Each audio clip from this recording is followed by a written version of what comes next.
Shalom anak-anak dan bapak ibu yang terkasih di dalam Tuhan. Puji syukur, bersyukur atas kemurahan Tuhan yang luar biasa yang Tuhan berikan buat kita semuanya. Hari ini kita boleh bersama-sama kembali beribadah, memuji nama Tuhan. Kita mau siapkan hati kita yang terbaik, biarlah segala hormat, segala pujian hanya bagi Dia. Bahwa hanya di dalam namanya ada pengharapan, hanya di dalam namanya tersedia kemenangan buat kita semuanya. Mari bersama-sama kita bersyukur di dalam Tuhan.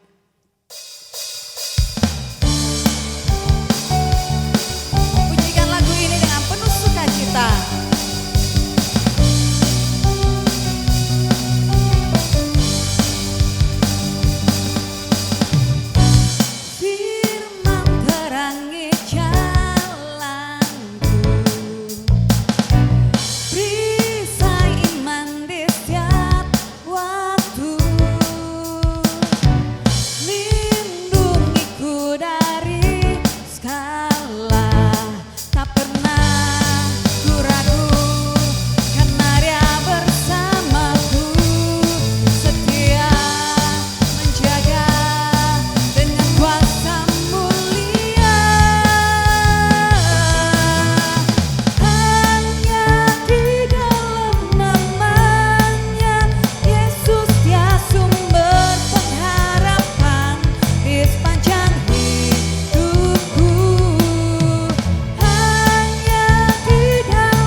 Ada sukacita yang melimpah buat hidup kita.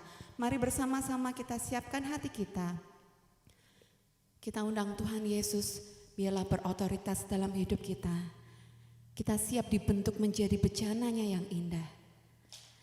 Kami mau Tuhan mengiringmu seumur hidup kami. Biarlah kami masuk seturut dengan kehendak-Mu saja ya Tuhan.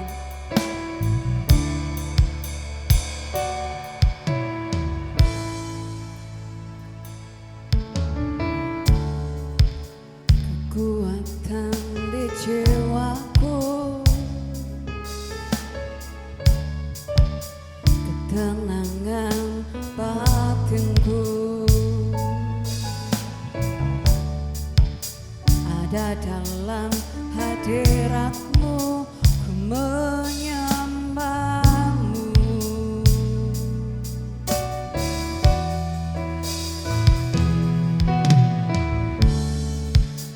Bersungkurku di kakimu, rasakan hadiratmu.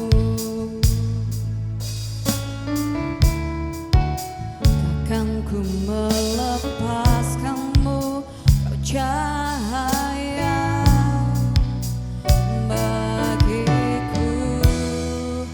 Mengiringmu seumur hidupku, masuk dalam rencanamu Bapa.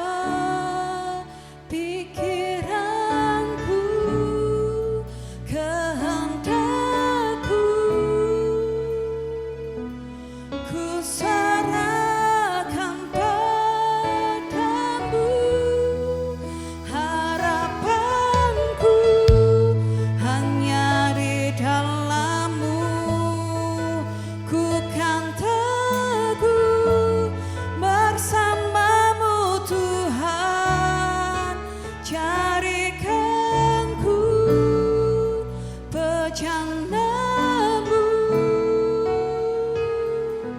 untuk memuliakan-Mu.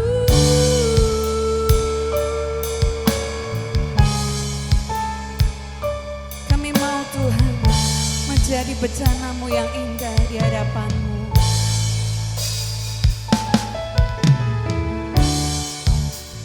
Kekuatan di jiwaku, ketenangan batinku, ada dalam hadirat-Mu. Ku menyembah-Mu.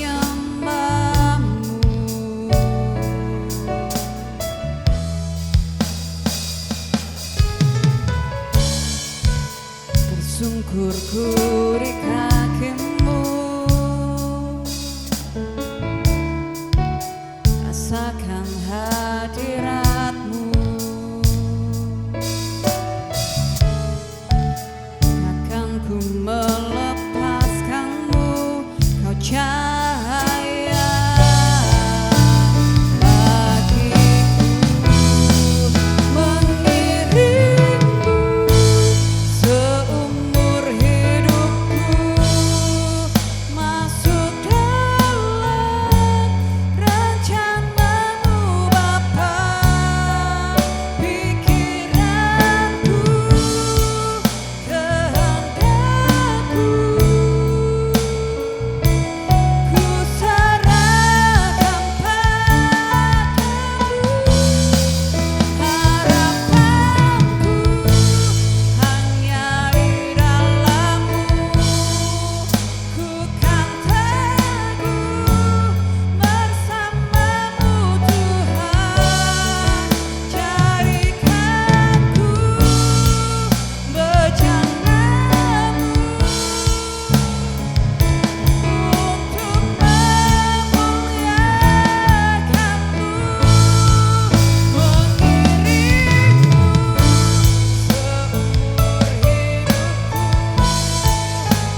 jadikan kami bejana-Mu Tuhan yang indah di hadapan-Mu, supaya kami boleh hidup seturut dengan rencana-Mu Tuhan. Kami mau dibentuk pagi hari ini lewat kebenaran firman-Mu, firman yang boleh menguatkan kami, firman yang boleh menjadi pondasi buat kehidupan kami. Kami siapkan hati kami yang terbaik untuk Tuhan berfirman buat kami semuanya. Di dalam nama Tuhan Yesus kami berdoa, kami siapkan isi hati kami yang terbaik untuk terima firman-Mu. Haleluya, amin.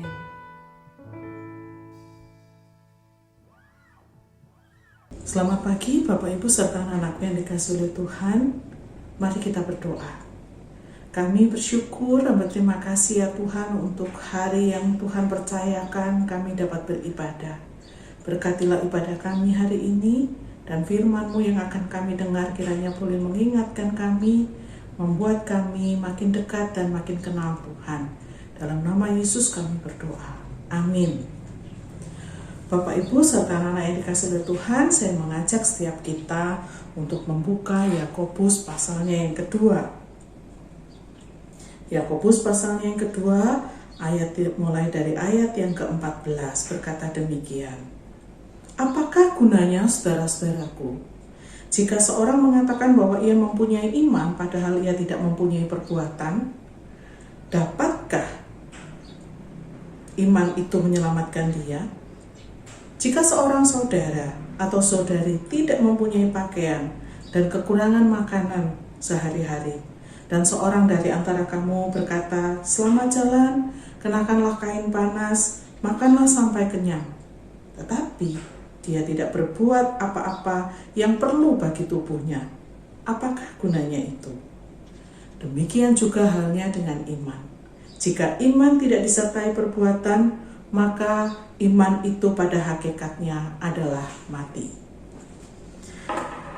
Bapak Ibu, ada seorang anak Tuhan berkunjung ke rumah salah satu jemaat.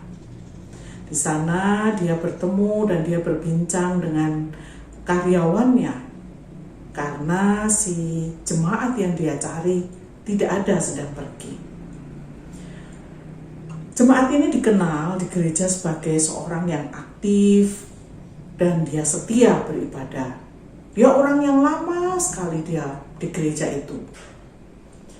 Dia sering diundang ke gereja untuk diajak berbincang, berkonsultasi. Sebaliknya hamba Tuhan juga bisa mengundang dia karena dia orang yang cukup berpendidikan dan dermawan. Dia termasuk orang yang memiliki hal-hal yang dipandang baik. Di kalangan para pegawai justru dipandang berbeda. Beliau dikenal sebagai seorang yang sombong. Dia kadang kasar dalam berbicara dan tidak sabar.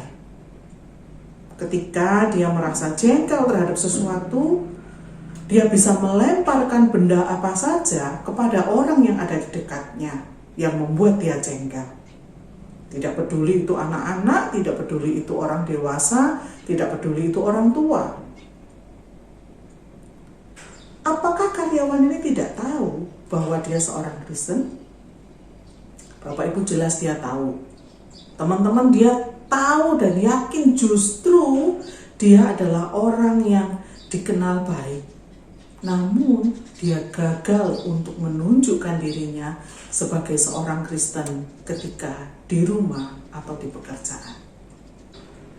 Teman-teman, kalau kita melihat kisah ini, kehidupan seorang Kristen ternyata tidak hanya dapat dilihat dari penampilannya, bukan hanya yang tampak fisik, tetapi orang memikirkan apakah yang dia lakukan juga sesuai dengan iman yang dia percayai. Terhadap orang-orang seiman, jemaat yang dikunjungi ini adalah seorang yang baik, seorang yang sangat berhati-hati. Tetapi terhadap para karyawan atau keluarganya, justru dia dikenal sebagai orang yang berbeda. Apakah cara hidup yang seperti ini yang dikehendaki oleh Tuhan? Apakah cara hidup daripada jemaat ini adalah mencerminkan dia sebagai anak Tuhan? Bapak Ibu,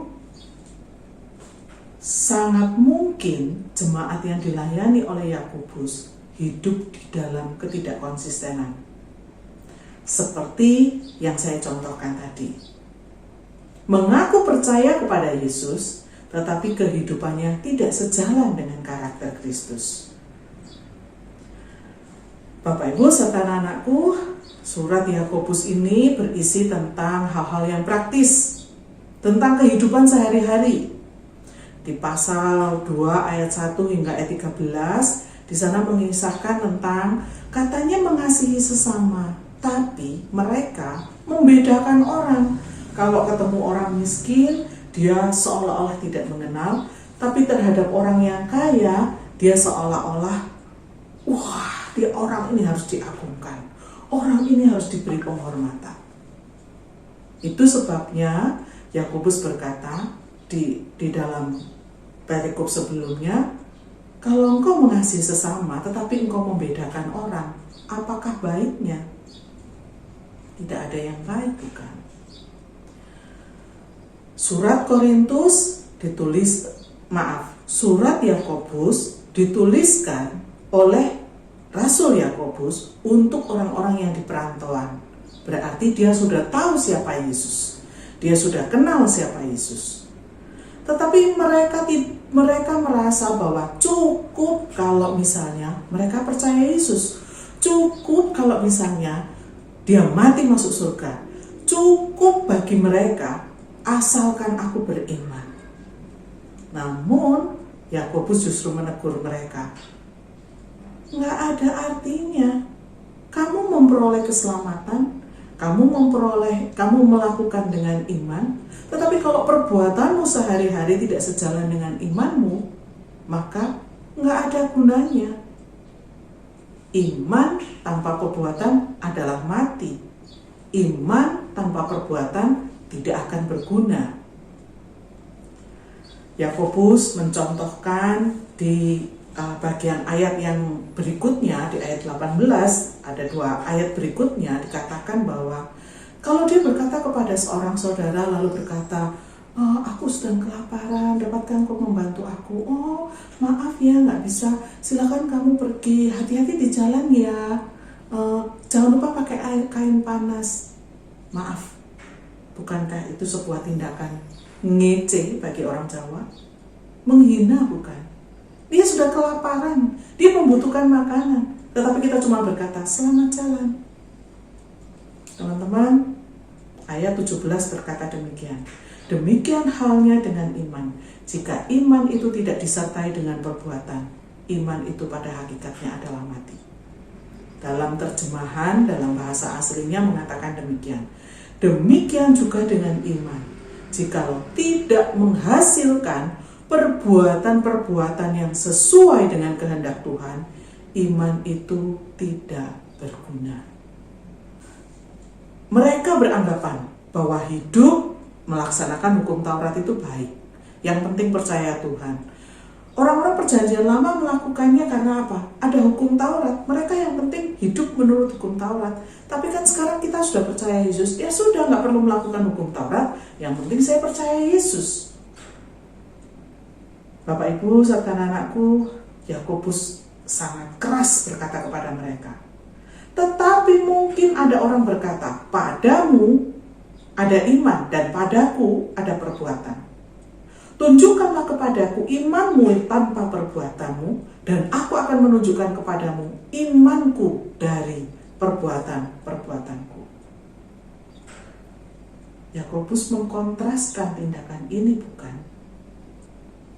Iman tanpa perbuatan, dan yang satu lagi perbuatan-perbuatan yang lahir dari iman.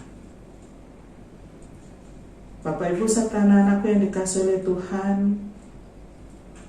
ini bukan pilihan, tetapi ini adalah satu tindakan yang harus kita lakukan.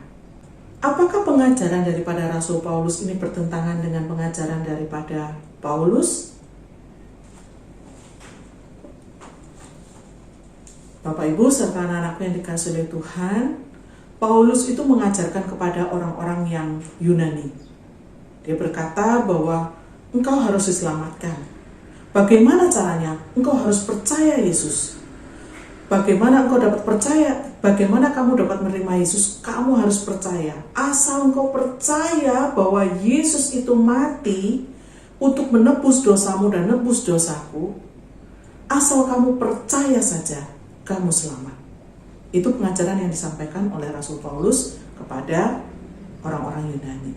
Nah, sekarang Yakobus berhadapan dengan orang-orang Kristen, artinya mereka orang-orang yang sudah mengenal Tuhan. Kalau Paulus kepada orang-orang yang memang belum kenal Tuhan Yesus.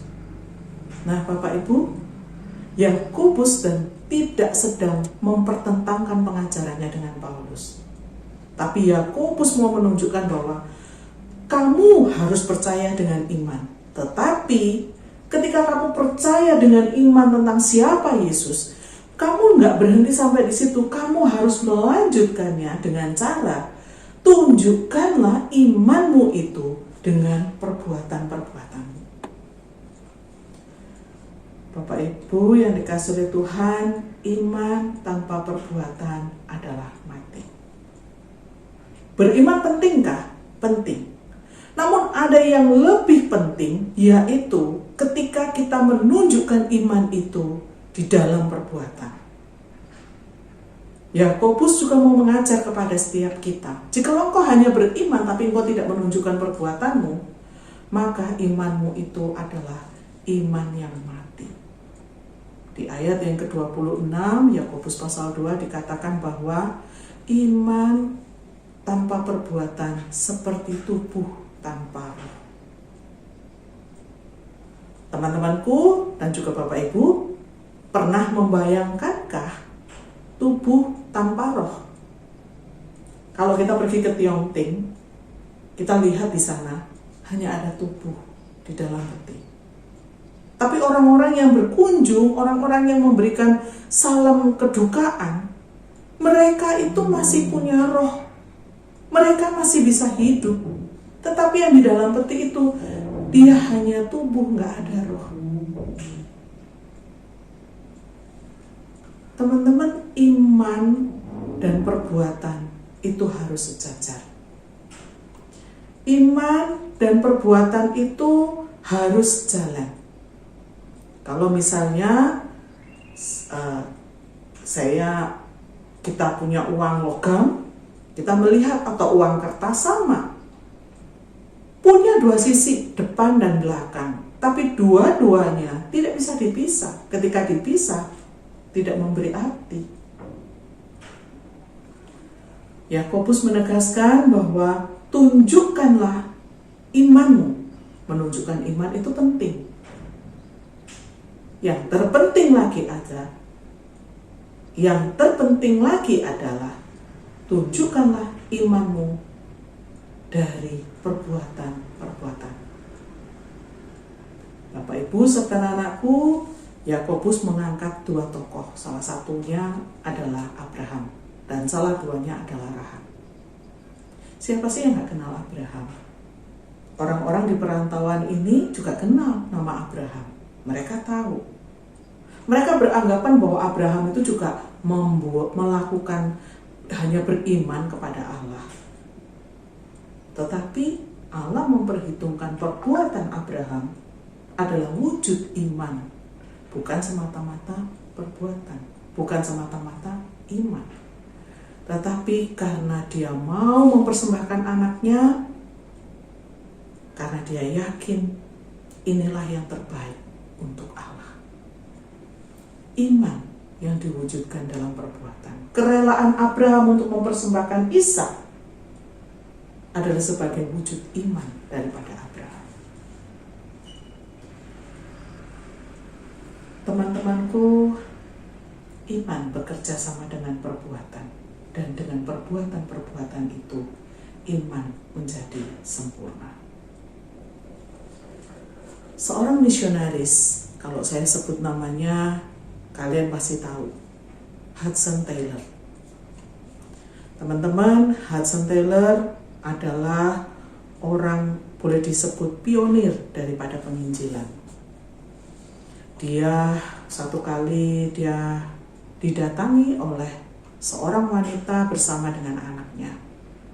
Mereka sedang dalam kondisi kelaparan.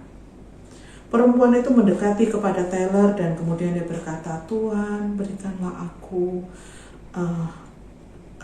makanan, berikanlah aku sedekah, aku memerlukan makanan." Kemudian Hudson Taylor mendekati perempuan itu dan mendoakan mereka berdua. Hudson Taylor tidak berhenti sampai di situ. Dia merogoh kantongnya dan dia mengeluarkan uangnya dan dia berkata, "Pergilah, belilah makanan dan belilah keperluanmu." Bapak, Ibu, serta anak-anakku, iman kepada Kristus itu bukan hanya di pikiran kita. Oh, saya tahu Tuhan itu baik, maka saya berbuat baik. Saya beriman bahwa perbuatan saya ini diterima Tuhan. Teman-teman, yang utama adalah bagaimana hati kita di hadapan Tuhan. Ketika kita melakukan sesuatu yang baik, untuk siapa kita melakukannya?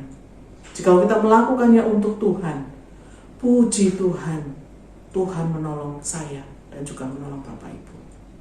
Tetapi jika perbuatan itu kita lakukan supaya aku dikenal baik, supaya mereka menganggap aku orang baik, berarti kita hanya mengutamakan perbuatan tanpa iman. Iman kepada Kristus harus hidup. Dan dengan iman yang dihidupi itu, kita dapat membuktikan bahwa kita ini adalah murid-murid Kristus.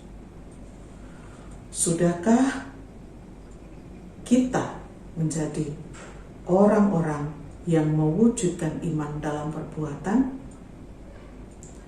Atau selama ini kita berpikir, pokoknya yang penting selamat. Yang penting saya percaya kepada Yesus.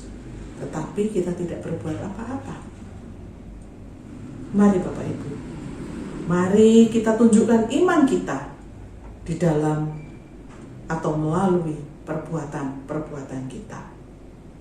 Tuhan menolong kita, Tuhan menolong anak-anakku semua.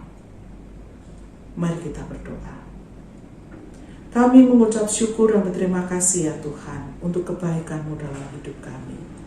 Untuk firman-Mu yang boleh mengingatkan kami bahwa iman kami harus kami tunjukkan di dalam perbuatan. Karena itulah identitas kami sebagai anak-anak Tuhan.